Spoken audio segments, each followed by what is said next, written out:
എന്റെ നാട്ടിൽ ആരെങ്കിലും മരണപ്പെട്ടാൽ മയ്യത്തുകൾ വെച്ച് കഫം പൊതിഞ്ഞ പള്ളികൾ കൊണ്ടുപോയി നിസ്കാരം കഴിഞ്ഞു 6 അടി മണ്ണിനകത്ത് മയ്യത്തിറക്കി വെച്ചിട്ട് മിൻഹാ ഖലഖനാക വഫീഹാ നുഈദുകും വമിൻഹാ നുഖ്രിജുകും താറത്തൻ ഉഖ്റാ. കബറിനകത്ത് 3 പിടി മണ്ണ് വാരിയിട്ടിട്ട് എല്ലാവരും കബറിന്റെ ചാരത്ത് നിന്ന് മടങ്ങി പോകുമ്പോ അവസാനം പോകുന്നത് ഞാനാ നബിയേ. ആ മയ്യത്തിനോടുള്ള സ്നേഹം കണ്ടല്ല. പിന്നെ എന്തിനെന്നറിയുമോ, എല്ലാവരും പിരിഞ്ഞു പോയി കഴിയുമ്പോ ആ കബറിന്റെ മുകളിൽ അടയാളം വെക്കുകയാണ്. കബറ് തിരിച്ചറിയാനുള്ള അടയാളം വെച്ചിട്ട് തന്റെ വീട്ടിലേക്ക് കടന്നു ചെല്ലുകയോ. പാതിരാത്രി ജനങ്ങൾ മുഴുവനും ഉറങ്ങിക്കഴിയുമ്പോ മണ്ണ് കുടിക്കുന്ന ഒരു ആയുധമെടുത്തുകൊണ്ട് അടയാളം വെച്ച കബറിന്റെ ചാരത്ത് പാതിരാത്രി കിടന്നു വന്നിട്ട് പച്ചമണ്ണ് വെട്ടി മാറ്റുകയോ, പലകുകളെടുത്ത് മാറ്റുകയോ. എന്നിട്ട് ആ കബറിനകത്തിറങ്ങിയിട്ട് ആ മനുഷ്യന്റെ ശരീരത്തെ ധരിപ്പിച്ചിരിക്കുന്ന കഫം തുണിയുണ്ടല്ലോ, അത് ഞാൻ അടിച്ചെടുക്കും നബിയേ. കഫം തുണി മോട്ടിക്കുന്ന കള്ളരാ നബിയേ. കബറിനകത്ത് മണ്ണിട്ട് മൂടിയിട്ട് വീട്ടിൽ കൊണ്ടുപോയി കഴുകി ശുദ്ധിയാക്കി പട്ടണത്തിൽ കൊണ്ട് വിൽക്കുന്ന ജോലിയാ നബിയേ. അല്ലാഹുവിന്റെ പ്രവാചകരോട് കരഞ്ഞുകൊണ്ട് പറയുമ്പോൾ റസൂലുള്ളാഹി പറഞ്ഞു, കരയണ്ട, അല്ലാഹു നിനക്ക് പുറത്തു തരും ചെറുപ്പക്കാരാ, അല്ലാഹു നിനക്ക് പുറത്തു തരും ചെറുപ്പക്കാരാ. പക്ഷേ കരച്ചിൽ തീരുന്നില്ല. പിന്നെയും കിടന്ന് കരയുകയാണ്.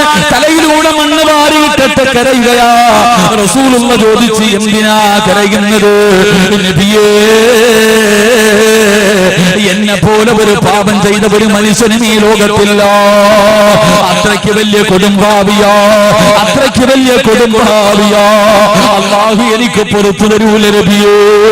റസൂലുള്ളാഹി ചോദിച്ചു, എന്താ ലോകത്തിലെ ഏറ്റവും വലിയ പാപം എന്താ?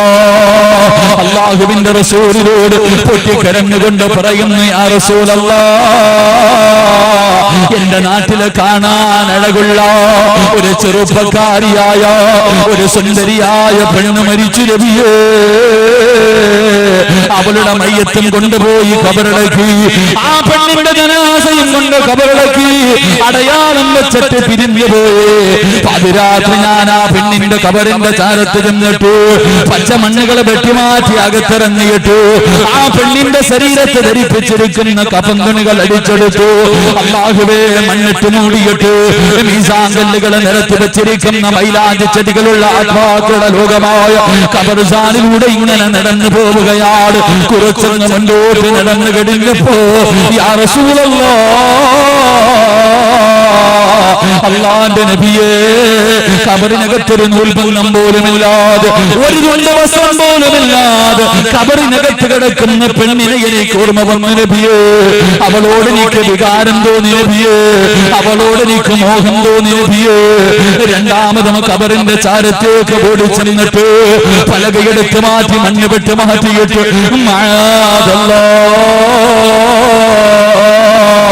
ആ കബറിനകത്തിറങ്ങിയിട്ട് അതിനകത്ത് കിടന്ന പെണ്ണിന്റെ മയ്യത്തില് ഞാൻ കബറിനകത്തിട്ട് വ്യഭിചരിച്ച നബിയേ. ഉമർ ഇബ്നുൽ ഖത്താബ് തങ്ങളെ ബോധം കെട്ട് വീണുപോയി. റസൂലുള്ളാഹിന്റെ കൈകാല് തളർന്നു പോയി. പ്രവാചകന്റെ കൈകാലുകളിരുന്ന് വിറയ്ക്കുകയാ. കണ്ണിലൂടെ കണ്ണുനീരിങ്ങനെ താടിരോമത്തിലൂടെ ഒലിച്ചിറങ്ങുകയാണ്. കാരണം കബറിനകത്ത് കിടന്ന് വ്യഭിചരിച്ചവരാ, മയ്യത്തിനെ പോലും വെറുതെ വിടാത്തവരാ. അല്ലാഹുവിന്റെ റസൂലിനോട് കരഞ്ഞുകൊണ്ട് ചോദിച്ചു, യാ റസൂലല്ലാഹ്, ഫഹല്ലി മിനത് തൗബ, അല്ലാഹു എനിക്ക് പുറത്തു തരുവോ നബിയേ?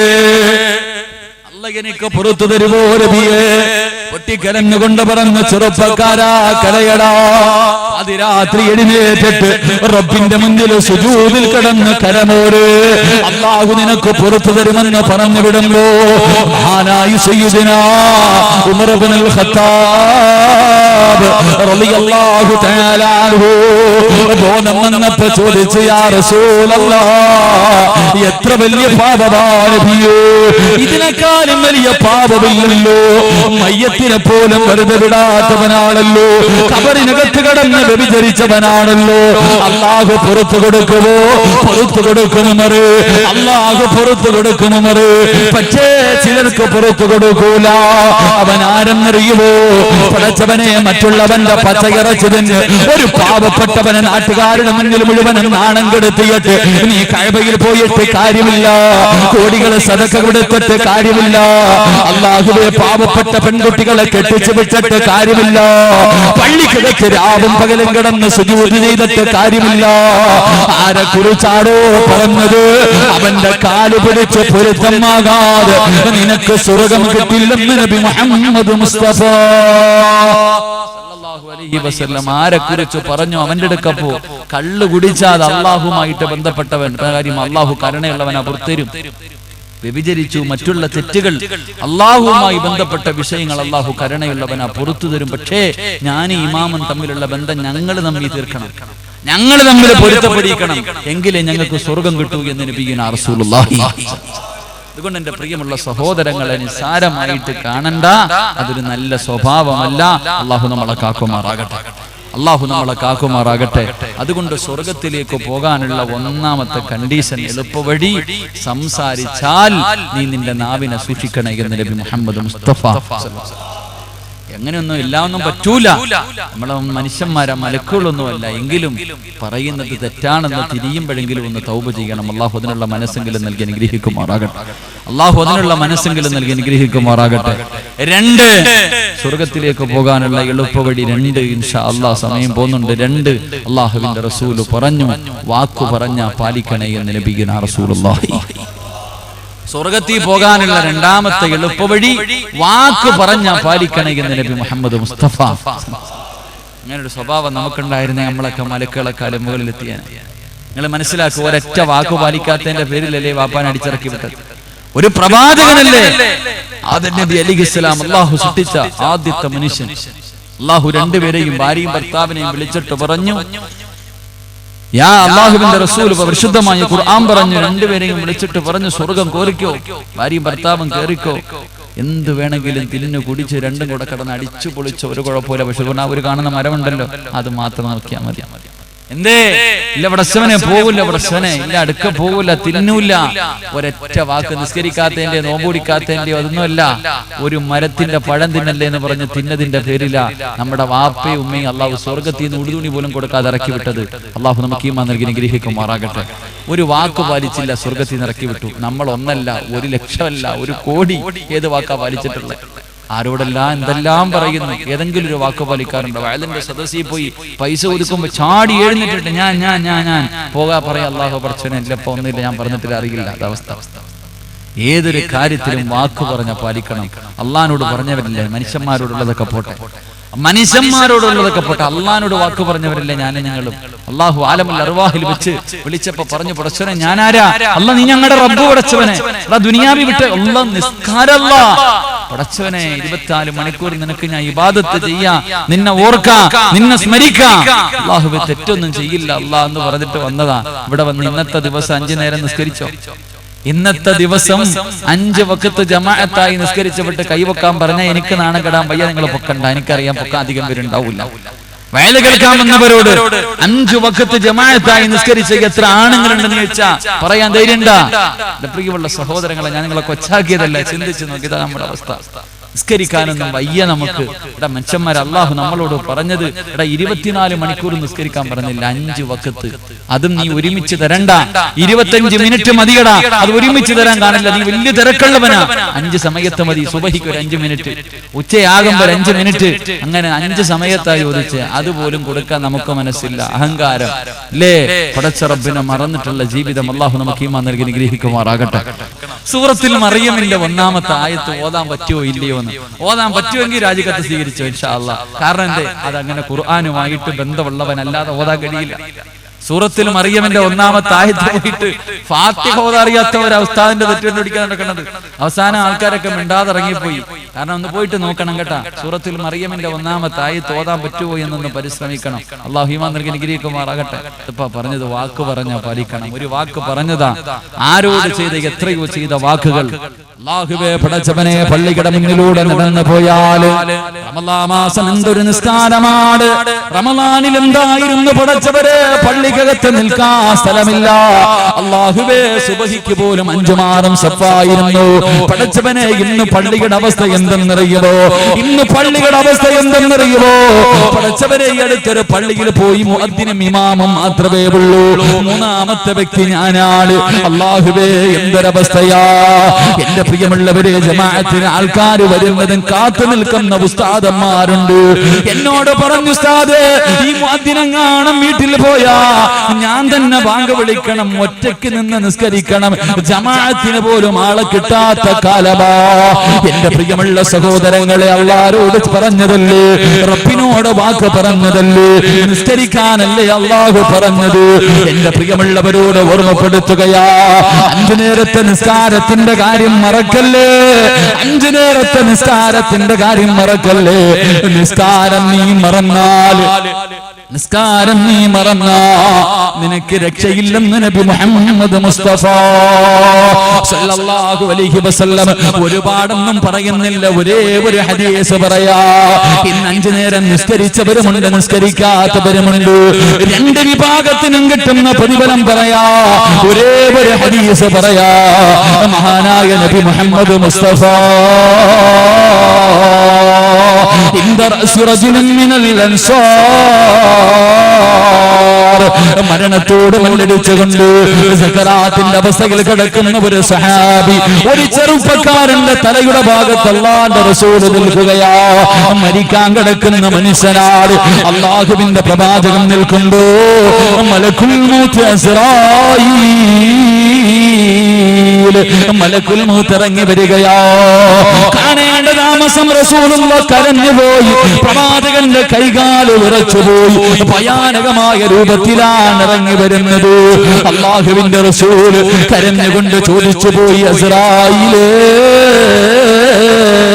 ഇതെന്ത് കോലമാണ് അസ്റായീൽ, ഇതെന്ത് രൂപമാണ് അസ്റായീൽ? ഈ കിടക്കുന്നത് കാഫിറല്ലല്ലോ, ഒരു മുസ്ലിമാണല്ലോ, പിന്നെ എന്ത് അസ്റായീൽ? അല്ലാഹുവിന്റെ റസൂൽ കരഞ്ഞുകൊണ്ട് ചോദിക്കുമ്പോ അവിടുന്ന് പറഞ്ഞു, യാ റസൂലല്ലാഹ്, ഇവനൊരു പരിഗണനയുമില്ല നബിയേ, ഇവനോടൊരു കരുണയും ഞാൻ കാണിക്കില്ല നബിയേ. കാരണം എന്തെന്നറിയുമോ? ഇവൻ ഞാൻ പറഞ്ഞിട്ട് അനുസരിക്കാത്തവരോ, ഞാൻ ഇവനോട് ഒരുപാട് ഉപദേശിച്ചതാണ്, എന്നിട്ടും ഇവൻ നന്നാകാത്തവനാണ്. റസൂലുള്ള ചോദിച്ചു, എപ്പോഴാ? എന്റെ പ്രിയമുള്ളവരെ, എല്ലാവർക്കും അസ്റായീലിന്റെ പേര് കേൾക്കുന്നത് പേടിയാ. എന്തിനാ വാപ്പാ പേടിക്കുന്നത്? നിനക്ക് കാണണോ? മലക്കുൽ മൗത്തിനെ കാണണോ? റൂഹ് പിടിക്കാൻ വരുന്ന അസ്റായീലിനെ കാണണോ? കാണാൻ ആഗ്രഹമുണ്ടോ? ഇന്ന് വേണമെങ്കിലും നിനക്ക് കാണാവാ. ഇരിക്കുന്ന നിങ്ങൾക്ക് ആർക്കെങ്കിലും റൂഹ് പിടിക്കാൻ വരുന്ന അസ്റായീലിനെ കാണാൻ ആഗ്രഹമുണ്ടോ? ഇന്ന് വാഴകടിഞ്ഞ് പിരിഞ്ഞു പോയി വീട്ടിൽ പോയി കിടന്നുറങ്ങി. നാളെ രാവിലെ ഈ പള്ളിയുടെ മിനാരത്തിൽ നിന്ന് അസ്സലാത്തു ഖൈറും മിനന്നൂം, നാളെ രാവിലെ ബാങ്കിന്റെ ശബ്ദം കേൾക്കുമ്പോ എഴുന്നേക്കണേ ചെറുപ്പക്കാരാ.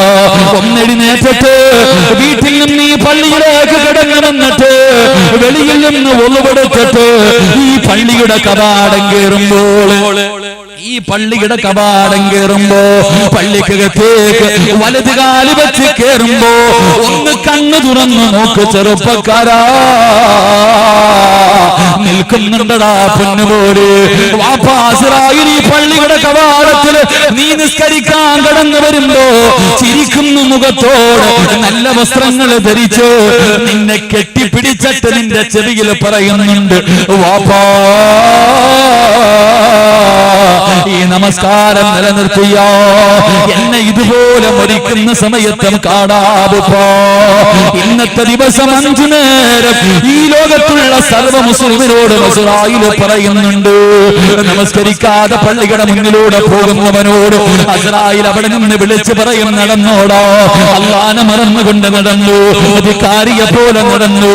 ഒരു ദിവസം നിന്റെ മുന്നിൽ ഞാൻ വരും, എന്നെ കണ്ടിട്ട് പേടിച്ചിട്ട് കിടന്ന കിടപ്പിൽ കടന്ന് മലമൂത്ര വിസർജനം നടത്തിയിട്ട് നിനക്ക് ചാകേണ്ടി വരുമടാ എന്ന് ഓർമ്മപ്പെടുത്തുന്നുണ്ട്. ഇതുപോലെ ഇവനോട് പറഞ്ഞതാ. എന്നിട്ടും ഇവൻ അനുസരിച്ചില്ല നബിയേ. ഇവനോട് കരുണയില്ല. ഇവിടെ നിന്ന് ഇറങ്ങിപ്പോകുവാ നബിയേ. ഇവന്റെ അടുക്കൽ നിൽക്കല്ലേ നബിയേ. അല്ലാഹുവിന്റെ പ്രവാചകൻ അവിടെ നിന്ന് കരഞ്ഞുകൊണ്ടിറങ്ങുകയാ. അള്ളാന്റെ റസൂല് കരഞ്ഞുകൊണ്ട് വെളിയിലിറങ്ങിയിട്ട് അവിടെ നിന്ന് ചോദിച്ചു, മലക്കുൽ മൗത്ത് ഇസ്രായീലേ, ആരോടെങ്കിലും നിനക്ക് സ്നേഹമുണ്ടോ? ഈ ലോകത്ത് ആരുടെയെങ്കിലും റൂഹ് പിടിക്കാൻ പോകുമ്പോ നീയൊന്ന് ചിരിക്കുമോ ഇസ്രായീൽ?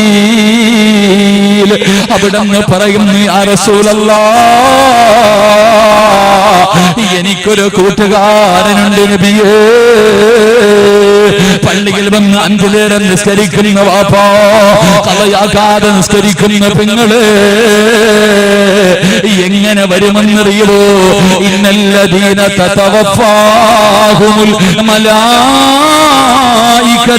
തയ്യിബീന യഖൂലൂന സലാമുൻ അലൈക്കും. വീടിന്റെ മുന്നിൽ വന്നിട്ട് ഇസ്രായീൽ പറയുന്നു, അസ്സലാമു അലൈക യാ വലിയല്ലാഹ്. സലാം പറഞ്ഞിട്ടാ കടന്നു വരുന്നത്. പടച്ചവരെ റൂഹ് പിടിക്കാ തുടങ്ങുകയാ. മരണവേദന വല്ലാത്ത വേദനയാ. വാപ്പാ ജീവിതത്തിലെ ഏറ്റവും വലിയ മോഹം മരിക്കുന്ന സമയത്ത് ലാ ഇലാഹ ഇല്ലല്ലാഹ് എന്ന് പറഞ്ഞ് മരിക്കാൻ കൊതിക്കുന്ന ചെറുപ്പക്കാരാ, മോനെ മരിക്കാൻ കിടക്കുന്ന സമയത്ത് ശപിക്കപ്പെട്ട ശൈത്താൻ പടച്ചവരെ മരിച്ചുപോയ നിന്റെ മാതാപിതാക്കളുടെ രൂപത്തില് കയ്യില് വെള്ളം പിടിച്ചുകൊണ്ട് നിന്റെ അടുക്കൽ വന്നിട്ട് പറയുന്നു, മോനെ കുടിക്കാ വെള്ളം തരാ. വാപ്പയാ പറയുന്നത്, ലാ ഇലാഹ ഇല്ലല്ലാഹ് പറയല്ലേ, ലാ ഇലാഹ ഇല്ലല്ലാഹ് പറയല്ലേ. നമ്മുടെ മാതാപിതാക്കളുടെ രൂപത്തിൽ ശപിക്കപ്പെട്ടവൻ നമ്മളെ ചതിക്കാൻ വേണ്ടി പരിശ്രമിക്കുമ്പോ വേച്ച് നടന്ന് പള്ളിയിൽ വന്ന് നിസ്കരിച്ചത് വെറുതെയാണെന്ന് തോന്നുന്നു. വാപ്പാ പള്ളിയിൽ വന്ന് നിസ്കരിച്ചത് വെറുതെയാണെന്ന് തോന്നുന്നു. ഇസ്രായീൽ പറയുന്നു, യാ റസൂലല്ലാഹ്, തൊണ്ടക്കുടിയുടെ ഭാഗത്തേക്ക് റൂഹ് കടന്നു വരുമ്പോ നീ പേടിക്കണ്ട. നീ മരിക്കാൻ കിടക്കുന്ന സമയത്ത് ലാ ഇലാഹ ഇല്ലല്ലാഹ് പറഞ്ഞു തരാ. നിന്റെ വാപ്പയോ നിന്റെ മക്കളോ നിന്റെ കൂടപ്പുറപ്പോ ഭാര്യ മക്കളോ ആരുമില്ലെങ്കിലും നീ ഭയപ്പെടണ്ട. നിന്റെ തൊണ്ടക്കുടിയുടെ ഭാഗത്തേക്ക് റൂഹ് കടന്നു വരുമ്പോ നിന്റെ തലയുടെ വലത് ഭാഗത്ത് നിന്നിട്ട് ഇസ്രായീൽ പറഞ്ഞു തരും, പറവുപ്പാ ലാ ഇലാഹ ഇല്ലല്ലാഹ്. ഇസ്രായീൽ പറയുമെന്ന് പറയടാ, റൂഹ് പിടിക്കട്ടെ. ഇത് പറഞ്ഞാ നിനക്ക് സ്വർഗമാ, ഇത് പറഞ്ഞാ നിനക്ക് സ്വർഗമാ. ഞാൻ നിന്റെ ദുനിയാവിലെയും ആഖിറത്തിലെയും കൂട്ടുകാരനാ. അതുകൊണ്ട് പറമോരെ ലാ ഇലാഹ ഇല്ലല്ലാഹ് എന്ന് ഇസ്രായീൽ പറഞ്ഞു തരുമെന്ന് നബി മുഹമ്മദ് മുസ്തഫ സല്ലല്ലാഹു അലൈഹി വസല്ലം. 5 നേരം പള്ളിയിൽ പോയി നിസ്കരിച്ച വാപ്പ നീ എവിടെ കിടന്ന് മരിച്ചാൽ എന്താ, നീ ഒന്നും പേടിക്കണ്ട. നിനക്ക് ആരും പറഞ്ഞുതരാ ഇല്ലെന്ന് പറഞ്ഞ് നീ വിഷമിക്കണ്ട. തൊണ്ടക്കുടിയിൽ നിന്ന് റൂഹ് പിടിക്കുന്നതിന് മുമ്പ് ഈ പള്ളിയുടെ കവാടത്തിൽ വെച്ച് നിന്നെ എല്ലാ ദിവസവും കെട്ടിപ്പിടിച്ച ഇസ്രായീൽ നിനക്ക് ഷഹാദത്ത് കലിമ പറഞ്ഞു തരുമെന്ന് നബി മുഹമ്മദ് മുസ്തഫ. നാളെ മുതൽ പള്ളിക്കകത്ത് കയറുമ്പോ കണ്ണ് തുറന്ന് നോക്കിക്കോ, എന്നെങ്കിലും ഒരിക്കൽ കാണണം. എന്തെങ്കിലും ഒരിക്കൽ മരിക്കുന്നതിന് മുമ്പ് എന്നെങ്കിലും ഒരിക്കൽ പള്ളിയുടെ കവാടത്തിൽ വെച്ച് ഇസ്രായീലിനെ കാണണം. അള്ളാഹു നമുക്കുള്ള ഭാഗ്യം നൽകി അനുഗ്രഹിക്കുമാറാകട്ടെ. അതുകൊണ്ട് റബ്ബിനോട് ചെയ്ത വാക്ക് പാലിക്കുക. മനുഷ്യരോടുള്ളതല്ല, അള്ളാഹുവിനോട് ചെയ്ത കരാറെങ്കിലും പാലിക്ക്. വാക്ക് പറഞ്ഞ പാലിക്കണേ. പാലിച്ചാൽ അള്ളാഹുവെ പടച്ചവനെ നാളെ പരലോകത്ത് വരുമ്പോ അള്ളാഹുവിന്റെ റസൂല് പറഞ്ഞു, എന്റെ കയ്യിൽ നിന്ന് സ്വർഗത്തിലേക്കുള്ള പാസ് കിട്ടും. അള്ളാഹു ഭാഗ്യം നൽകി അനുഗ്രഹിക്കുമാറാകട്ടെ. അവരോടും ഇപ്പൊ കമ്മിറ്റിക്കാരാണെങ്കിലും ആരാണെങ്കിലും രാഷ്ട്രീയക്കാരുടെയൊക്കെ വാഗ്ദാനങ്ങൾ വേറെ, കമ്മിറ്റിക്കാരുടെ വാഗ്ദാനങ്ങൾ വേറെ. ഇപ്പൊ അങ്ങനെയൊക്കെയാണ് പലതും. അധികാരങ്ങളൊന്നും ആരും ചോദിച്ചു വാങ്ങില്ല. ഇവിടുത്തെ കമ്മിറ്റിക്കാരെന്ന് എനിക്കറിയില്ല. അധികാരം ചോദിച്ചു വാങ്ങരുത്. അതുകൊണ്ടാണ് പണ്ടുള്ള ഇന്നൊക്കെ മഹല്ലുകൾ അടിയ. ഞാൻ ഈ അടുത്തൊരു പള്ളിയിൽ പോയി, പടച്ചവനെ ഒന്ന് ഒരു പള്ളിയുടെ മതിലിടിഞ്ഞു വീണു, അത് കെട്ടാൻ പോലും അനുവദിക്കില്ല, അപ്പോഴും കേസാ. മക്കുബറയുടെ മതിലിടിഞ്ഞു വീണു, കെട്ടാൻ പോയാൽ അപ്പോഴും കേസ്. അത് മാത്രമേ ഉള്ളൂ. ഇങ്ങനെ ഒന്നും ചെയ്യാൻ പറ്റത്തില്ല ചില ആൾക്കാർ. എന്ത് മനുഷ്യന്മാരാ! എന്നിട്ട് എങ്ങനെയാ വോട്ട് പിടിക്കാൻ? എന്തൊക്കെയാ ഇലക്ഷൻ പാർട്ടികൾ നടത്തുന്ന പോലെ ലക്ഷ്യം വെച്ചിട്ട് അധികാരം കയറുമ്പോൾ എല്ലാം ഞാൻ ചെയ്തേക്കാം. അങ്ങനെയൊന്നും ചെയ്യരുത്. അള്ളാഹു നമുക്ക് ഈമാൻ നൽകി അനുഗ്രഹിക്കുമാറാകട്ടെ. അതുകൊണ്ടാണ് ഈ പണ്ടുള്ള ആൾക്കാരുടെ ഒക്കെ പോയിട്ട് പറയും, വാപ്പ നിങ്ങൾ പ്രസിഡന്റ് ആവണം. അല്ലോ എനിക്ക് വയ്യ, നിങ്ങൾ ആകിയ ഞാനാവത്തില്ല. അങ്ങോട്ട് പോയിട്ട് ആകാൻ പറഞ്ഞാലും വയ്യ, ഇങ്ങോട്ട് ഒരു എനിക്ക് വേണം. അധികാരം ചോദിച്ചു വാങ്ങരുത്. അധികാരം ചോദിച്ചു വാങ്ങിയാൽ മരിക്കുന്നതിന് മുമ്പ് 3 ശിക്ഷ കിട്ടുമെന്ന് അള്ളാഹു കാക്കുമാറാകട്ടെ. ഉസ്താദന്മാരെയൊക്കെ വരച്ച വരയിലാ നിർത്തണം. ഇങ്ങോട്ട് വാ, എന്ത് വന്നാലും പറഞ്ഞിട്ടേ പോകാം. ഉസ്താദന്മാരെയൊക്കെ ഭരണം. ഫാത്തിഹ ഓതാൻ അറിയാത്തവൻ ഉസ്താദന്മാരെ ഭരിക്കും. ആലിമീങ്ങൾ, അള്ളാഹുവിന്റെ റസൂലിന്റെ അനന്തരാവകാശികൾ, അവരൊക്കെ ബഹുമാനിക്കേണ്ടത്. ഇങ്ങോട്ട് വരച്ച വരയെ നിർത്താം. വീട്ടിൽ പോയിട്ട് പെണ്ണുമ്പോൾ എടുത്ത് വഴക്കുണ്ടാക്കും, തീർക്കേണ്ടത് പള്ളിയിലെ മോദിനോടാ. അങ്ങനത്തെ അവസ്ഥ. ഇങ്ങനെയൊന്നും ചെയ്യരുത്. എന്റെ പ്രിയമുള്ളവരെ, ഞാൻ ഇവിടുത്തെ കമ്മിറ്റിയല്ല, അള്ളാഹി ഞാനും വിചാരിച്ചേക്കല്ലേ. പറഞ്ഞെന്ന് അർത്ഥം അധികാരം ചോദിച്ചു വാങ്ങല്ലേ. 3 ശിക്ഷ കിട്ടുമെന്ന് നബി മുഹമ്മദ് മുസ്തഫ. അള്ളാഹു കാക്കുമാറാകട്ടെ. ഞാൻ പറയാം, വരച്ച വരയിലൊക്കെ നിർത്തിയ മഹാന്മാരുണ്ടെങ്കിൽ ഒന്ന് പുറകോട്ട് ചിന്തിച്ചോ. ഒന്ന് അവൻ നാട്ടുകാരുടെ മുന്നിൽ നാറുമെന്ന് നബി മുഹമ്മദ് മുസ്തഫ. നാട്ടുകാരുടെ മുന്നിൽ നാറിയിട്ടുണ്ടാകും. 2 ജയിൽവാസം. ഉണ്ട തിന്നാനുള്ള യോഗം ഉണ്ടാവും, കേസ് എപ്പം നോക്കിയാൽ അതേ ഉണ്ടാവുള്ളൂ. ഉണ്ട തിന്നാനുള്ള യോഗം ഉണ്ടാകില്ലെങ്കിൽ കേസ്. അല്ലാഹുവേ, ഒരു സമാധാനമില്ല. 3 നല്ല ഒരു യാത്ര കിട്ടത്തില്ല. ഇവിടൊക്കെ കിടന്ന് സർവ്വതൊക്കെ താമസിച്ചിട്ട് നേരെ ചൊവ്വ പോവില്ല എന്ന് മുഹമ്മദ് മുസ്തഫ. അള്ളാഹു കാക്കുമാറാകട്ടെ. ഇവിടുത്തെ ഭാരവാഹികൾ അള്ളാഹു അവർക്ക് അർശിന്റെ താഴെ ഒരു സ്ഥാനം കൊടുത്ത് അനുഗ്രഹിക്കുമാറാകട്ടെ. അധികാരം ചോദിച്ചു വാങ്ങാൻ പാടില്ല. പിന്നെ എല്ലാരും കൂടെ ചെലവന്മാരെ കൈ കൊടുത്താൽ പള്ളിയുടെ അടിവാരം വരെ ഇളക്കി തരും. എങ്ങനെയുണ്ടല്ലോ. അപ്പൊ ഞാൻ വലിയ ആളാന്ന് പറഞ്ഞ് മാറി നിൽക്കാനും പാടില്ല. ചില കാര്യങ്ങൾ അവനവൻ ഇരിക്കേണ്ട സ്ഥലത്ത് അവിടെ ഇരുന്നില്ലെങ്കിൽ വേറെ ആരും കയറിയിരിക്കും എന്ന് പറയണ പോലെ ചില സമയങ്ങളിൽ അധികാരം എടുക്കണം. അങ്ങനെ വാങ്ങുന്നവർക്ക് അള്ളാഹുവെ പള്ളിയുടെ ഖിദ്മത്ത് ഭരണം മാറിയിട്ട് പരിപാലനമാകണം. പരിശുദ്ധമായ കഅബയാണ് അള്ളാഹുവിന്റെ പരിശുദ്ധ വീട്, ഏറ്റവും വലിയ ഭവനം. ഖാദിമുൽ കഅബൈനീന അവിടുത്തെ രാജാവിന്റെ പേരിന്റെ താഴെ എഴുതിയിരിക്കണം. അല്ല കഅബയുടെ പ്രസിഡന്റ് എന്നല്ല, മനസ്സിലാക്കിയാൽ മതി. പരിശുദ്ധമായ ഹറം ഇവിടെ നോക്ക്. അവരുടെ ഖാദിമുൽ കഅബ, അള്ളാഹുവിന്റെ വീടിന്റെ ഖാദിം, സേവകൻ. അതാ പള്ളിയിലെ പരിപാലകര. ഭരണമാകരുത്. അള്ളാഹു ഇവർക്കൊക്കെ അർശിന്റെ താഴ്ഭാഗം കിട്ടുന്ന വിഭാഗത്തിൽ പെടുത്തി അനുഗ്രഹിക്കുമാറാകട്ടെ. അതുകൊണ്ട് വാക്ക് പറഞ്ഞ പാലിക്ക്, ലംഘിക്കല്ലേ എന്ന് നബി മുഹമ്മദ് മുസ്തഫ. ബറക്കത്തില്ലെങ്കിൽ റസൂലുള്ളാഹി സ്വല്ലല്ലാഹു അലൈഹി വസല്ലം തങ്ങളുടെ മുന്നിൽ സഹാബി എന്നിട്ട് പറഞ്ഞ, നബിയെ സമ്പത്തുണ്ട്, വീടുണ്ട്, ഭാര്യയുണ്ട്, മക്കളുണ്ട്, എല്ലാം ഉണ്ട്, സമാധാനം മാത്രമില്ല, ജീവിതം നരകമാണെന്ന് നബി മുഹമ്മദ് മുസ്തഫ. കാരണം തിന്നാൻ പൈസ ഉണ്ട്, നിറയുന്നില്ല വയറ്. തിന്നിട്ട് വയറ് നിറയണില്ല. വീട്ടിൽ കയറി പോകാൻ വയ്യ, ഭാര്യയും മക്കളും കൂടെ ഉണ്ട്, തൃപ്തിപ്പെടാൻ കഴിയുന്നില്ല. പിന്നെന്ത് ജീവിതം? അള്ളാഹു നമുക്ക് ഈമാൻ നൽകി അനുഗ്രഹിക്കുമാറാകട്ടെ. റസൂലുള്ളാഹി പറഞ്ഞു, സുബഹിക്ക് ശേഷം ഉറങ്ങല്ലേ, നിന്റെ ജീവിതത്തിലെ ബർക്കത്ത് നഷ്ടപ്പെട്ടു പോകുമെന്ന് നബിയിനാ റസൂലുള്ളാഹി. സുബഹിക്ക് ശേഷം ഉറങ്ങാൻ നല്ല രസമല്ലേ? പെണ്ണുമ്പിള്ളൊക്കെ കിടന്നുറങ്ങാറുണ്ട്. ഉറങ്ങല്ലേ, സൂര്യൻ ഉദിക്കുന്നത് വരെ ഉറങ്ങല്ലേ. ഉറങ്ങിയ പോയി. അല്ലാഹു കാക്കുമാറാകട്ടെ. സുബഹിക്ക് ശേഷം ഉറങ്ങാൻ പാടില്ല. നല്ല സമയമല്ല, ഉറങ്ങേണ്ട സമയമല്ല അല്ലേ? അന്ന് ഉറങ്ങിയ പിന്നെ പോയി ജീവിതം. അള്ളാഹു നമുക്ക് ബർക്കത്ത് നൽകി അനുഗ്രഹിക്കുമാറാകട്ടെ. 2 അള്ളാഹുവിന്റെ റസൂല് പറഞ്ഞു, ഒരു വാപ്പയ്ക്ക് അള്ളാഹു ബർക്കത്ത് ചെയ്യട്ടെ എന്ന് നബിയിനാ റസൂലുള്ളാഹി. ഏത് വാപ്പ തന്റെ മക്കളെ തല്ലാൻ വീട്ടിലൊരു വടിയെടുത്ത് വെച്ചിരിക്കുന്ന വാപ്പയ്ക്ക് അള്ളാഹു ബർക്കത്ത് ചെയ്യുമെന്ന് നബിയിനാ റസൂലുള്ളാഹി. വീട്ടിൽ നല്ലൊരു വടി കൊടുക്കേണ്ട സമയത്ത് മക്കൾക്ക് കൊടുക്കാൻ അങ്ങനെ വെട്ടിവെച്ചിട്ടുണ്ടാ? വീട്ടിലൊരു വടിയുള്ള വാപ്പമാരൊക്കെ കൈവഹിക്കാം. മക്കളെ തല്ലാൻ എടുത്ത് വെച്ചിട്ടുള്ളത്. അല്ലാഹു അല. ചുമ്മാതല്ല വാപ്പ, നിങ്ങൾക്കൊക്കെ തരേണ്ട സമയത്ത് നിങ്ങളുടെ വാപ്പയൊക്കെ തന്നത് കണ്ട് ഇങ്ങനെ വന്നിരിക്കാൻ പറ്റി. ഇപ്പോഴോ വീട്ടിൽ വടി പോയിട്ടൊന്നുമില്ല, ഇരുന്ന് കണ്ണീരാ. വല്ലവന്റെ കൂടെ ഒളിച്ചോടുന്ന മക്കള് ആരവത കണ്ണീര് കുടിക്കുന്ന എന്തുകൊണ്ടാ? കൊടുക്കേണ്ട സമയത്ത് കൊടുക്കാത്തതുകൊണ്ടാ. ഇനിയെങ്കിലും ഒരെണ്ണം വെട്ടിവെയ്, അള്ളാഹു നിനക്ക് ബർക്കത്ത് ചെയ്യുമെന്ന് നബി മുഹമ്മദ് മുസ്തഫ. നീയെങ്കിലും ഒന്ന് വെട്ടിവെച്ചോ, വീട്ടിലൊരു വടി വേണം. എവിടെയാണെന്ന് ചോദിച്ചറിയണം. വാപ്പാടെ വടി ചൂരിൽ അവിടെ ഇരിപ്പുണ്ട്, കിട്ടും. വേടിച്ച് വാങ്ങിച്ചു വെച്ചോ. ഒരു ചൂരിൽ വാങ്ങാൻ പൈസയാണെങ്കിൽ ഒരു കാപ്പിക്കമ്പെങ്കിലും വെട്ടി. അല്ലാഹു ഈമാൻ നൽകി അനുഗ്രഹിക്കുമാറാകട്ടെ. അല്ലാഹു ഈമാൻ നൽകി അനുഗ്രഹിക്കുമാറാകട്ടെ.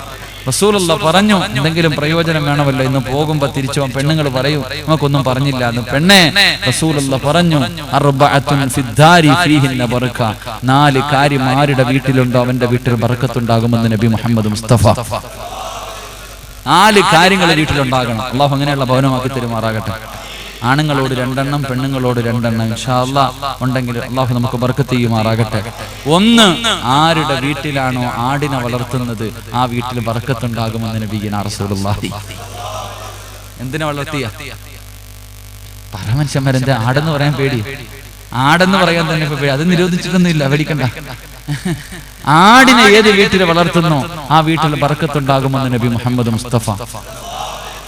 ഉണ്ടോ? ആരുടെയെങ്കിലും വീട്ടിലൊരു ബർക്കത്തിനെങ്കിലും ഒന്ന് കൈവക്കിക്കേ. ആരുടെയെങ്കിലും. എല്ലാവരുടെ വീട്ടിലും TV ഉണ്ടോ? ചിരിക്കണ ഉണ്ട് ഉസ്താദേ, ബർക്കത്തിനുണ്ടില്ലേ? ചിലത് 2 എണ്ണൊക്കെ അല്ലേ. ആടിനെ വളർത്തിയ ക്ഷമയുണ്ടാകുന്ന എല്ലാ പ്രവാചകന്മാരും ആട് മേച്ചവൻ. ആടിനെ മേച്ച ആട് ബർക്കത്തുള്ള ജീവിയാണ്. ചാവാലി പട്ടി പ്രസവിക്കുമ്പോ 3 എണ്ണം പ്രസവിക്കും. 5 എണ്ണത്തിനൊക്കെ ഒറ്റ പേരാ പട്ടി അല്ലേ. എത്രയോ പഞ്ഞിനെ നായി പ്രസവിച്ച് കൂട്ടാറുണ്ട്. ആട് കൂടിപ്പോയ 1, 2 എണ്ണം, അതിൽ കൂടുതലൊന്നും പ്രസവിക്കാറില്ല. കൂടിപ്പോയ 3 എണ്ണം. അതൊക്കെ വളരെ മുഹാല, ചെറുപ്പം. എന്റെ പ്രിയമുള്ള സഹോദരി, എങ്കിലും എത്ര കാലം മുതൽ ആടിനെ തിന്നുന്നുണ്ട് നമ്മളൊക്കെ? തീരുന്നുണ്ടോ എവിടെയെങ്കിലും? എന്നാ പട്ടി ചത്തി എവിടെ പോണെന്ന് പോലും അറിയണില്ല. ഈ സാധനങ്ങളൊക്കെ പെറ്റ് പെരുകി കൂടുന്നുണ്ട്, പക്ഷെ കാണുന്നില്ല. ആട് ബർക്കത്തുള്ള ജീവിയാ. അല്ലാഹു ഈമാൻ നൽകി അനുഗ്രഹിക്കുമാറാകട്ടെ. 2, ആരുടെ വീട്ടിൽ കോഴിയെ വളർത്തുന്നുണ്ടോ അവന്റെ വീട്ടിൽ ബർക്കത്തുണ്ടെന്ന് നബിയുനാ റസൂലുള്ളാഹി. കോഴിയെ തിന്നാൻ മാത്രമുള്ളതല്ല, വളർത്താനുള്ളതാണ്. പെണ്ണുമ്പിള്ള പറയും, ലക്ഷങ്ങൾ കൊടുത്ത് കെട്ടിയിട്ടിരിക്കണത് കോഴിക്ക് കാഷ്ടിക്കാനല്ല. എവിടെന്നും വേണ്ട. കോഴിയെ വളർത്തണം വീട്ടിൽ. അല്ലാഹു നമുക്ക് ഈമാൻ നൽകി അനുഗ്രഹിക്കുമാറാകട്ടെ. അല്ലാഹു ഈമാൻ നൽകി അനുഗ്രഹിക്കുമാറാകട്ടെ. 3, ഏത് വീട്ടിലാണോ ആട്ടുകല്ലുള്ളത് ആ വീട്ടിൽ ബർക്കത്തുണ്ടാകും. അല്ലാഹു ഈമാൻ നൽകി അനുഗ്രഹിക്കുമാറാകട്ടെ. ഉണ്ടാ? ആട്ടുകല്ലുണ്ടാവോ വീട്ടില്? ആട്ടുകല്ലെന്ന് പറഞ്ഞാൽ എന്താണെന്ന് അറിയത്തില്ല പുതിയ തലമുറയ്ക്ക്. ആട്ടുകല്ലെന്നല്ലേ പറയും, മിക്സിയുടെ ആട്ടുകല്ല്. ആരുടെങ്കിലും വീട്ടിലുണ്ടോ? നിന്റെ പെണ്ണുപിള്ള പറയുന്നു പറയാ, അങ്ങാർക്ക് അങ്ങനൊക്കെ പറയാ, നമുക്കല്ലേ അറിയുന്നു. അവക്ക് തിന്നുന്നതും പാടാ. പെണ്ണുങ്ങൾക്ക് തിന്നുന്നതിന് തിന്നാനുമുള്ള വാനങ്ങൾ വെള്ളം കൊണ്ട് കിട്ടിയാൽ മതി പറഞ്ഞ അങ്ങനെ. ആട്ടുകല്ല് അത് വേണം. ഈ ഹദീസ് പഠിപ്പിക്കുന്നത് വന്ന വഴി മറക്കരുതെന്ന്. നമ്മൾ പലരും മറന്നുപോയി വന്നത്. പണ്ട് ഒരു കൂരയ്ക്കകത്ത് നിരന്ന് കിടന്നൊരു കാലുണ്ടായിരുന്നു. എനിക്ക് നിങ്ങൾക്കൊക്കെ ഇടാൻ പോലും വസ്ത്രമില്ലാത്തൊരു കാലം. പാപ്പ മുണ്ട് മുറുക്കി ഉടുത്തിയിട്ട് നടന്നൊരു കാലുണ്ടായിരുന്നു. ഇന്ന് നല്ല വീടും പണമൊക്കെ ആയപ്പോ ഇന്ന് അടുക്കള 2, 3 അല്ലേ? ഇന്ന് അടുക്കള എത്ര? പണ്ട് വീട്ടിൽ ഒരുപാട് അടുക്കള വെക്കല്. മഹാന്മാര് പറയാ, ഒരു അടുക്കള മതി വീട്ടിൽ, ചെറുത്. പണ്ട് നിന്റെ വീട്ടിൽ 10 പേരുണ്ടെങ്കിലും ഒരു ചെറിയ അടുക്കള. മനസ്സുകൾ തമ്മിൽ അടുപ്പുണ്ടായിരുന്നു. ഇന്ന് 3, 4 ആയി. ഇന്ന് വെളിയിൽ അടുക്കള. പണ്ട് ആൾക്കാര് വീടിനകത്തിരുന്ന് ഭക്ഷണം കഴിച്ചിട്ട് കാഷ്ടിക്കാൻ പുറത്തു പോവായിരുന്നു. ഇന്ന് പുറത്തുനിന്ന് തിന്നിട്ട് കാഷ്ടിക്കാൻ വീടിനകത്ത് വരുന്ന അവസ്ഥ. ബെഡ്റൂമിനകത്ത് ബാത്റൂം ഇരിക്കണേ. ആളിലെങ്ങല്ല ബാത്റൂം, ബെഡ്റൂമിനകത്ത് അങ്ങനായി. എന്റെ പ്രിയമുള്ള സഹോദരങ്ങളെ, വന്ന വഴി മറക്കരുത്. അല്ലാഹു ഈമാൻ നൽകി അനുഗ്രഹിക്കുമാറാകട്ടെ. അല്ലാഹു ഈമാൻ നൽകി അനുഗ്രഹിക്കുമാറാകട്ടെ. അപ്പൊ വീട്ടിൽ ആട്ടുകല്ലുണ്ടോ അതൊരു ബർക്കത്താ. അല്ലാഹു നൽകി അനുഗ്രഹിക്കുമാറാകട്ടെ. 4 മണ്ണ് കൊണ്ടുണ്ടാക്കിയ കറിച്ചട്ടി. ഇതൊന്നും കാണൂല വീട്ടിൽ. മണ്ണിപ്പോ ചോറ് വെക്കണത് കരണ്ടില്ല, പിന്നിപ്പോ എന്തിനാ കറിച്ചട്ടിയൊക്കെ. എന്റെ പ്രിയമുള്ളവരെ, ഈ 4 സാധനങ്ങൾ രാവിലെ എറണാകുളം ചന്തയിൽ പൊക്കോ എന്തെങ്കിലുമൊക്കെ വാങ്ങി വീട്ടിൽ കൊണ്ടുപോയി. അള്ളാഹു നമുക്ക് ഈമാൻ നൽകി അനുഗ്രഹിക്കുമാറാകട്ടെ. അള്ളാഹുവിന്റെ പ്രവാചകൻ സല്ലല്ലാഹു അലൈഹി വസല്ലമ തങ്ങൾ പറയുകയാണ്, അള്ളാഹുവിന്റെ പ്രവാചകന് പറഞ്ഞു കൊടുക്കുന്ന റബിയ, അള്ളാഹുവിന്റെ പ്രവാചകനോട് ചോദിക്കുന്നു, യാ റസൂലല്ലാഹ്, എനിക്ക് രക്ഷപ്പെടണമെന്ന് മോഹമുണ്ട് നബിയേ, എനിക്ക് രക്ഷപ്പെടണമെന്ന് ആഗ്രഹമുണ്ട് നബിയേ. ആരാര് തിരിഞ്ഞു നോക്കാത്ത പടച്ചവന്റെ പരലോകത്ത് നിന്ന് എന്റെ പ്രിയമുള്ള പെങ്ങള്, ഉസ്താദേ പ്രസവത്തിന് മരണവേദനയാണെന്ന് പറയുന്ന പെണ്ണേ, അള്ളാഹുവിന്റെ പ്രവാചകൻ പറയുകയാണ്, അല്ലാഹുവിന്റെ റസൂല് പറയുകയാ, നാളെങ്ങാനും ഒരു ഗർഭിണിയായ പെണ്ണുണ്ടെങ്കിൽ, പരലോകത്തെങ്ങാനും ഒരു ഗർഭിണിയായ പെണ്ണുണ്ടെങ്കിൽ, അവള് പ്രസവിക്കുന്ന വേദന പോലും അറിയില്ല പെണ്ണ്. അറിയാതെ പ്രസവിച്ചു പോകുന്ന ദിവസമാ പൊന്നുമോള്. പാല് കൊടുത്തുകൊണ്ടിരിക്കുന്ന കുഞ്ഞിനെ വലിച്ചെറിഞ്ഞിട്ട് ഉമ്മയോടുകയാണ്.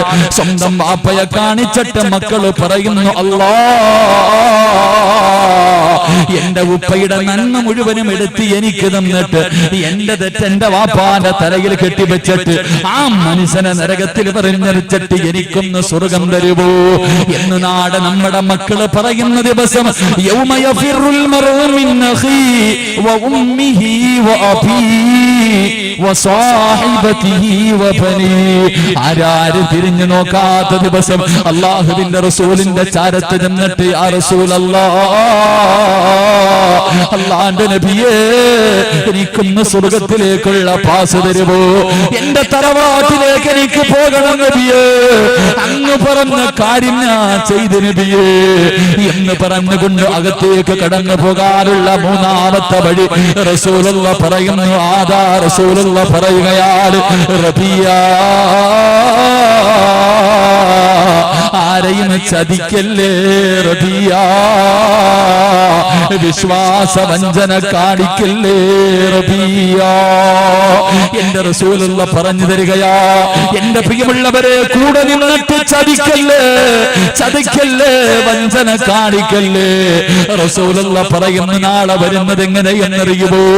പടച്ചവരെ, ഇവിടുത്തെ പള്ളിക്കാട്ടിൽ നിന്ന് ഒരു വിഭാഗം ജനങ്ങളെ നാളെ പടച്ചവന്റെ കോടതിയിലേക്ക് വരുന്നത് പിൻദ്വാരത്തിൽ വലിയ കൊടികുട്ടി വെച്ചിരിക്കുകയാ. അവന്റെ മലധാരത്തിലേക്ക് വലിയ ഒരു കൊടികുട്ടി വെച്ചിട്ട് നടക്കാൻ കഴിയാതെ ഇടഞ്ഞിടഞ്ഞ് നാളെ പരലോകത്ത് കടന്നു വരുന്ന വിഭാഗമുണ്ട്. ജനങ്ങൾ മുഴുവനും, അല്ലാഹുവേ, ഈ വൃത്തികെട്ടവനാരാ? പിൻതാരത്തിൽ കൊടികുട്ടി വെച്ച് വരുന്നവനാരാ? എല്ലാവരും ഇങ്ങനെ നോക്കുമ്പോ അവിടെ നിന്ന് വിളിച്ച് പറയുന്നു, ജനങ്ങളെ, ഇവനെ ചതിയനാ, ഇവനെ കൂടെ നിന്നിട്ട് വഞ്ചിച്ചവരാ. റസൂലുള്ളാഹി പറയുന്നു, വഞ്ചകന്മാർക്കുള്ള ശിക്ഷ ഇതാണെന്ന് നബി മുഹമ്മദ് മുസ്തഫ സല്ലല്ലാഹു അലൈഹി വസല്ലം. ചതിയും വഞ്ചനയും കാണിക്കുന്നവർ ആളെ വരും. ചതിച്ചതിനനുസരിച്ച് കൊടിയുടെ നീളം കൂടുന്നു. അങ്ങനാണെങ്കിൽ പള്ളിയുടെ മിനാരമൊക്കെ നമ്മുടെ കൊടിയുടെ മുന്നിൽ തോറ്റുപോകും. അല്ലാഹു കാക്കുമാറാകട്ടെ. എവറസ്റ്റ് ഒക്കെ ചെറുതെന്ന് അവനവൻ ചതിച്ച കണക്കൊന്ന് കൂട്ട്. എന്തൊക്കെ ചതിയും വഞ്ചനങ്ങളാ. പടച്ചവനെ കൂടെ നിന്നിട്ട് ചതിക്കുന്നവന്മാരുണ്ട്. കൂടെ നിന്നിട്ട് ചതിക്കുന്ന ആൾക്കാര് കച്ചവടത്തിലും ഏത് വിഷയം ചതിയും വഞ്ചനയും. അല്ലാഹു നമ്മളെ കാക്കുമാറാകട്ടെ. ഏറ്റവും കൂടുതൽ ഇന്ന് വിവാഹ ജീവിത, ഭർത്താവ് ഗൾഫില, ഭാര്യ ഇവിടെ ഇങ്ങനെ നല്ല സ്വഭാവം നടക്കാം. രാവിലെ നമ്മുടെ പെമ്മക്കളുടെ അവസ്ഥ, രാവിലെ വാപ്പയോട് സലാം പറഞ്ഞു, അസ്സലാമു അലൈക്കും കെട്ടിപ്പിടിച്ച് ഉമ്മയും കൊടുത്തിട്ട് പോവാ, വരണില്ല, അല്ലാഹുവേ ട്യൂഷൻ ഉണ്ട് അതുണ്ടെന്ന് പറഞ്ഞിട്ട് പോണ മക്കൾ. അല്ലാഹു നമ്മളെ കാക്കുമാറാകട്ടെ. പെമ്മക്കളെ ഒരു വാപ്പായും കൂടുതൽ നമ്പണ്ട. വളരെ ഞാൻ പറയാം, പെമ്മക്കളിൽ കൂടുതൽ വിശ്വാസമൊന്നും വേണ്ട. കാരണം ഇവളുമാരുടെയൊക്കെ സ്വഭാവം എപ്പോഴാ മാറണമെന്നറിയില്ല. ഇവളുമാരുടെയൊക്കെ സ്വഭാവം, ഞാനൊരു അനുഭവം പറയാം. 2-3 ആഴ്ചകൾക്ക് മുമ്പ് ഞാൻ സ്വന്തം മകനെ പോലെ എൻ്റെ ഉപ്പമാരോട് പറയാം, അനുഭവസ്ഥനായതുണ്ട്. പടച്ചവനെ, നമ്മുടെ പെമ്മക്കൊക്കെ എന്ത് പറ്റി? അടുത്തൊരു ചെറുപ്പക്കാരൻ ചോദിച്ചു, ഉസ്താദ്, മുസ്ലിമിൽ നിന്ന് ഒരാണും മറ്റൊരു മതത്തിലേക്ക് പോകുന്നില്ല, പെണ്ണുങ്ങൾ മാത്രം പോകുന്നതിന്റെ കാരണം എന്താ? ഉത്തരം മുട്ടിപ്പോയി. ഏതെങ്കിലും ഈ നാട്ടിൽ ഏതെങ്കിലും ഒരാണ് ഇസ്ലാമിന്റെ പുറത്തു പോയിട്ടുണ്ടോ? ഇല്ല, പെൺമക്കള് പോകുന്നു. അതിന്റെ കാരണം എന്താ? അതാ കണ്ടുപിടിക്കേണ്ടത്. ഉസ്താദിന്റെ ന്യൂനതയല്ല, മറ്റുള്ളവന്റെ ന്യൂനതയല്ല. നീ ആദ്യം നിന്റെ ന്യൂനത കണ്ടിടും. ആദ്യം നിനക്ക് പറ്റിയ പിഴക് എന്താണെന്ന് തിരുത്ത്. അല്ലാഹു ഈമാൻ നൽകി അനുഗ്രഹിക്കുമാറാകട്ടെ. എടാ മക്കളൊക്കെ ഓടെ അടുത്ത് അല്ലാഹു ചെറുപ്പക്കാരൻ വന്നിട്ട് പറഞ്ഞു, ഉസ്താദ് ഒന്ന് വാ, അത്യാവശ്യമാവാ.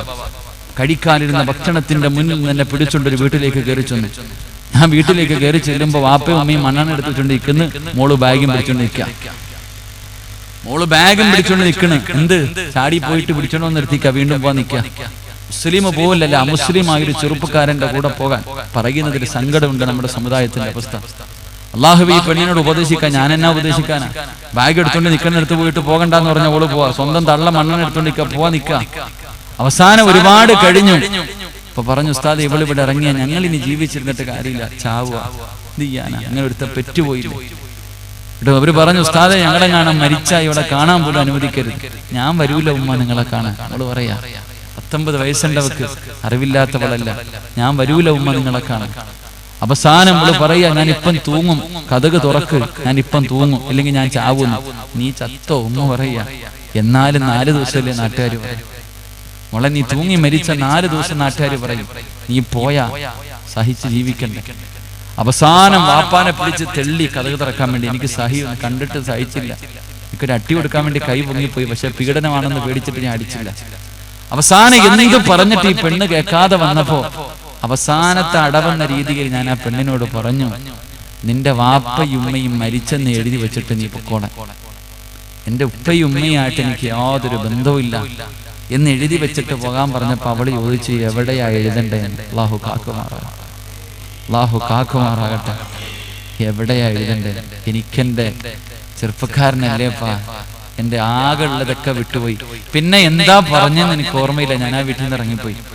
അവസാനം ഉപ്പയുടെ കണ്ണീര് കണ്ടപ്പോ ഞാൻ പറഞ്ഞു, വാപ്പാ ഒന്ന് റമളാൻ മാസമല്ലേ, ഒന്ന് കഅബയിൽ പോ, നന്നാവും. ചിലപ്പോ ഒന്ന് കഅബയിൽ പോകാനില്ലാത്ത കാശ് കഷ്ടപ്പെട്ടുണ്ടാക്കി ഭാര്യയും ഭർത്താവും മകളും കൂടെ പരിശുദ്ധ ഹറമിലേക്ക് പോകാൻ തീരുമാനിച്ചു. വിസയൊക്കെ അടിച്ചു. പോകുന്നതിന്റെ അന്ന് സുബഹി നിസ്കാരം കഴിഞ്ഞപ്പോ ഞാൻ ഈ മോളെടുത്ത് പോയി. കാരണം അന്ന് ദേഷ്യപ്പെട്ടപ്പോ എന്തൊക്കെയോ പറഞ്ഞുപോയി. ഒന്ന് പൊരുത്തം ചോദിക്കാൻ തോന്നി. ഞാൻ ആ പെൺകുട്ടിയുടെ അടുക്കൽ, ഞാൻ കള്ളം പറയില്ല സഹോദരങ്ങൾ, നിങ്ങൾക്കൊരു മകനെ പോലെ പറയാ, എൻ്റെ ഉമ്മമാര് നല്ലപോലെ കേൾക്കണം. ഞാൻ ഈ മകളുടെ അടുക്ക പോയിട്ട് പറഞ്ഞു, പരിശുദ്ധമായ കഅബ ആദ്യമായിട്ട് കാണുമ്പോ അള്ളാഹുവിനോട് എന്ത് ചോദിച്ചാലും അള്ളാഹ് തരും, നീ എന്ത് ചോദിക്കും? പരിശുദ്ധമായ കഅബ കാണുമ്പോ എന്ത് ചോദിച്ചാലും അള്ളാഹ് തരും, നീ എന്ത് ചോദിക്കും? എനിക്ക് അവനെ കിട്ടണമെന്ന് ഞാൻ ചോദിക്കുന്നു. അവൾ എന്നോട് പറയാ. ഞാൻ ആ പെണ്ണിനോട് പറഞ്ഞു, മോളെ അവനെ മുസ്ലിമാക്കി തരണമെന്നെങ്കിലും ചോദിക്കണേ, അവനെ മുസ്ലിമാക്കി തരണേന്നെങ്കിലും ചോദിക്കണേ. അതാ ഗതികേട്. ഞാൻ ചോദിച്ചു, നീ എന്തിനാ ഇനി അവിടെ പോണേന്ന്? ഇനി കാണാൻ പറ്റത്തില്ലല്ലോ ഉസ്താദ്, ഒന്ന് പോയി കണ്ടിട്ട് വരാമെന്ന്. അല്ലാഹു നമ്മളെ കാക്കട്ടെ. പറയാ ഇനി ഒരിക്കലും ഒരു അമുസ്ലിമായ ചെറുപ്പക്കാരന്റെ, വല്ലാഹി ഞാൻ കള്ളം പറഞ്ഞല്ലോ, ഒരു അമുസ്ലിമായ ചെറുപ്പക്കാരന്റെ കൂടെ പോയാ കഅബ എനിക്ക് കാണാൻ പറ്റില്ലല്ലോ. അവസാനമല്ലേ ഒന്ന് കണ്ടിട്ട് വരാം. പോയിട്ട് തിരിച്ചു വന്നു, ഒരു മാറ്റവും ഇല്ല. അവൾ അവിടെ നിന്നിട്ടും പറഞ്ഞത്, ആ വിഷയം ഒഴിച്ചു വേറെ എന്ത് വേണമെങ്കിലും പറഞ്ഞോളാം. ഇതാ കാലം, റമളാൻ മാസം അവസാനത്തെ 10 ദിവസം സർവ്വ ശൈത്താന്മാരെയും അല്ലാഹു കെട്ടിയിട്ടിരിക്കുന്ന ഈ മാസം. എന്തേ നമ്മുടെ പെമ്മക്ക് എന്തേ? പാപ്പാ നിന്റെ അടുക്കൽ ആരെങ്കിലും വന്ന് മകൾ അങ്ങനാന്ന് പറയുമ്പോ, ഇല്ല ഉസ്താദേ, എന്റെ മോൾ അങ്ങനെ, അവള് മലക്ക് പ്രസവിച്ചല്ലേ, അവളത് ചെയ്യൂല. അങ്ങനെ പറയല്ലേ, കൂടുതൽ നമ്പല്ലേ. 2 ദിവസം മുമ്പ് ഞാനും നിങ്ങളും വാട്സപ്പിൽ ഒരു വാപ്പയുടെയും സഹോദരന്റെയും കണ്ണീര് കണ്ടതാ. തലശ്ശേരിയിൽ ഒരു വാപ്പ യാചിക്കുന്നു മകളോട്, 20 കൊല്ലം പോറ്റി വളർത്തിയ മകളോട് യാചിക്കാം, മോളെ പോകല്ലേ, മോളെ പോകല്ലേ, മോളെ യാചിക്കുന്ന ഒരു ഉപ്പ, ഒരു സഹോദരൻ. ഇന്നലെ കണ്ടവന്റെ കൂടെ ഇറങ്ങിപ്പോയിട്ട് വാപ്പയുമ്മയും അല്ലാഹുവേ കോടതിയുടെ മുന്നിൽ നെഞ്ച് പൊട്ടിയിട്ട്, ഇങ്ങനെ ഒരുത്തി എന്റെ വയറ്റിൽ പിറന്നല്ലോ എന്ന് പ്രാകുന്ന സമയത്ത് തന്റെ കാമുകന്റെ കൂടെ പോലീസിന്റെ വണ്ടിക്കകത്തിരുന്ന് സെൽഫി എടുത്തിട്ട് ഫേസ്ബുക്കിലിടുന്ന നമ്മുടെ സമുദായത്തിലെ മക്കൾ, അല്ലാഹു നമ്മളെ കാക്കുമാറാകട്ടെ. രക്ഷപ്പെടൂല്ല പെങ്ങന്മാരോട് ഞാൻ പറയാ. മനസ്സറിഞ്ഞിട്ട് പറയുന്നു, വല്ലാഹി സത്യം, വല്ലാഹി വല്ലാഹി സത്യം, പൊന്നുമോളെ ശപിക്കുകയല്ല. ഏതെങ്കിലും ഒരു പെണ്ണ് അള്ളാഹുവിനെ മറന്നിട്ട് ഇറങ്ങിപ്പോയാ, പരിശുദ്ധ ദീനുൽ ഇസ്ലാമിനെ ചവിട്ടി തേച്ചിട്ട് ഇറങ്ങിപ്പോയാ, പുഴുത്തല്ലാതെ നീയൊന്നും മരിക്കൂല. അള്ളാഹു നമ്മളെ കാക്കുമാറാകട്ടെ.